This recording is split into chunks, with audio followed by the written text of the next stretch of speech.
महागठबंधन की सरकार बनने के साथ ही विवादों का जो नाता है वो गहराता जा रहा है। एक बार फिर से बिहार में महागठबंधन कोटे में शामिल राष्ट्रीय जनता दल के तरफ से जो मंत्री हैं वो अपने बयान से महागठबंधन की परेशानी बढ़ाने वाले हैं। दरअसल आरजेडी कोटे के मंत्री जब से मंत्रिमंडल में शामिल हुए हैं उनके बयान नीतीश कुमार के साथ साथ तेजस्वी यादव को भी परेशान कर रहा है। लेकिन अब जो ताज़ा विवादित बयान है वो बिहार सरकार के राजस्व एवं भूमि सुधार विभाग के मंत्री का है।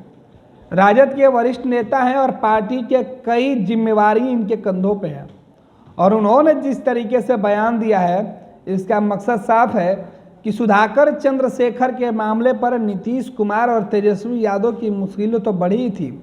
न सुधाकर अब तक कंट्रोल हो पाए हैं और न ही चंद्रशेखर माफ़ी मांगे हैं।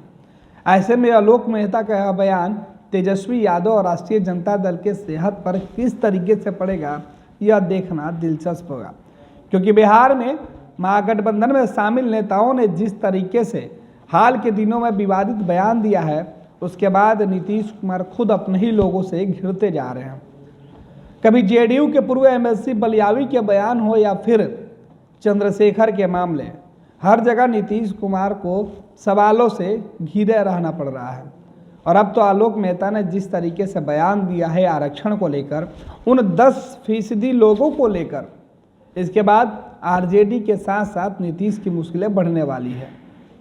दरअसल राजस्व भूमि सुधार विभाग के मंत्री आलोक मेहता ने कहा है कि जिन्हें 10% का आरक्षण मिल रहा है वो अंग्रेजों के गुलाम थे।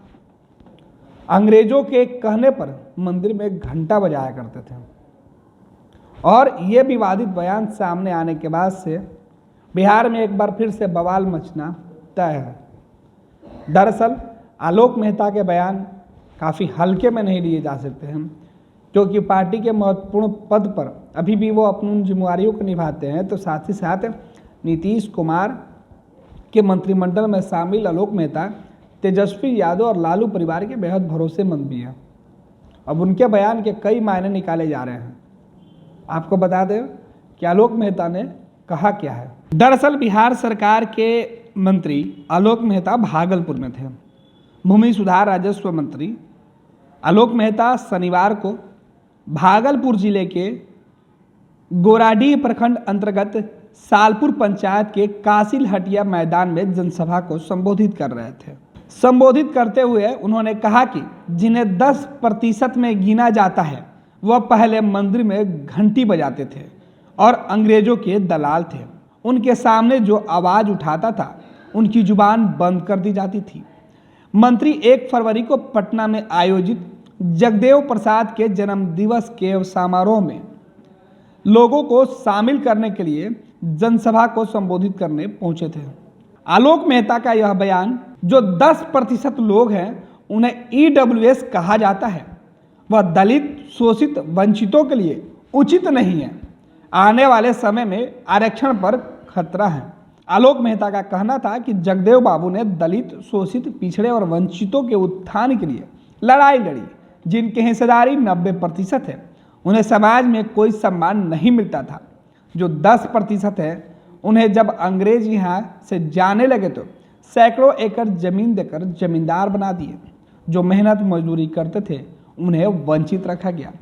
अब आपको बता दें कि जिस तरीके से आलोक मेहता का यह बयान सामने आया है उसके बाद बिहार की सियासत फिर से गरमाने वाली है। जिन 10% लोगों पर आलोक मेहता का यह बयान है उसके बाद ये 10% लोग आलोक मेहता को लेकर फिर से सवाल उठाएंगे और पूछेंगे कि आखिर बिहार में महागठबंधन की सरकार बनने के साथ ही आरक्षण के मुद्दे पर इस तरीके से बयानबाजी क्यों हो रही है। दरअसल मुख्यमंत्री नीतीश कुमार का कहना था कि वो सबके लिए काम करते हैं।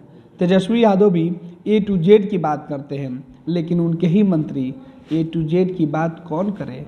वो तो अब